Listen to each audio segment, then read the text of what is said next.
Hey guys, welcome back to another video. So for today's video, I kind of wanted to talk about gear, and more importantly, entry-level gear, and kind of like the negative stigma that can arise when brought up in conversation. This kind of relates back to my last video about stock plugins, in the sense that us as audio professionals and music producers, we might not always have access to the biggest and best things or the biggest budgets. So when talking about gear, I actually feel like there are a lot of companies that can give you good products at a good price that'll actually last you for a long time. But before we get into today's topic, I feel like there are a lot of important points I should cover and things you guys might want to know before we get into the world of gear. So when you're first starting out, I feel like one of the most important things is knowing your budget and kind of allocating the appropriate amount of money into the gear that you need. As creative professionals, we're actually gonna have to consider some necessary things when thinking about your budget. So things like a computer, dongle, accessories, software, those are all things that you're gonna need that are necessary to consider for your budget. Again, these are all things you should consider beforehand before you even think about getting gear. So once hopefully your software and computer situation is taken care of, here's some things you might want to consider for your budget. Audio interface, monitors,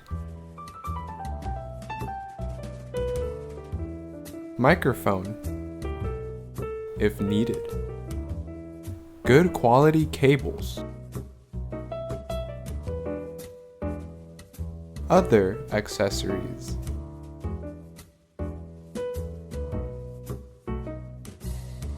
Of course, different needs and different budgets might warrant different purchases, so here are some other things you might want to consider. Instruments,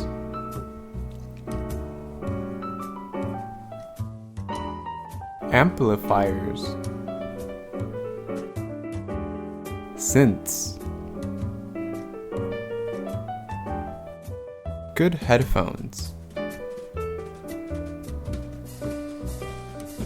pedals,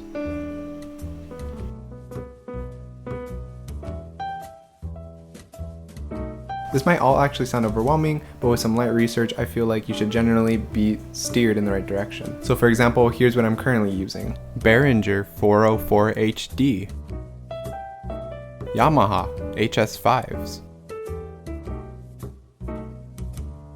PreSonus M7 condenser for this voiceover, 2017 MacBook Pro.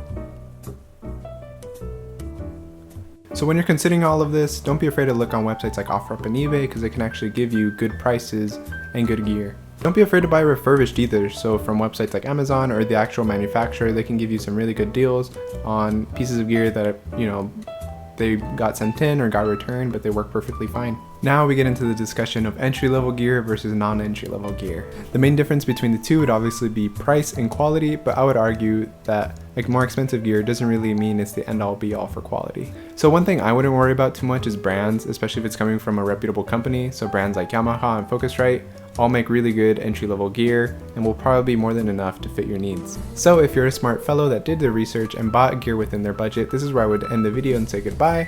But if the wrong precautions were taken, this could actually lead to a horrible, horrible disease. The Society of Audio and Music Production presents Upgrade Itis, the Wallet Killer. Upgrade Itis affects those who do not take the correct precautions when informing and buying themselves pieces of audio gear. Wow, what are the symptoms of upgrade-itis? Well, Johnny, here are some helpful signs you and your friends should look out for. Irritability towards gear. Anxiousness to complete projects. Restlessness due to constant online window shopping. Cramped hands and credit card holding position. Gee whiz, what can cause upgrade-itis?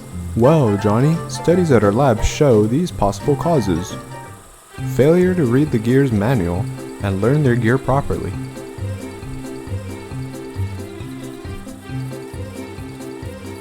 Failure to take care of and store gear in their proper environments.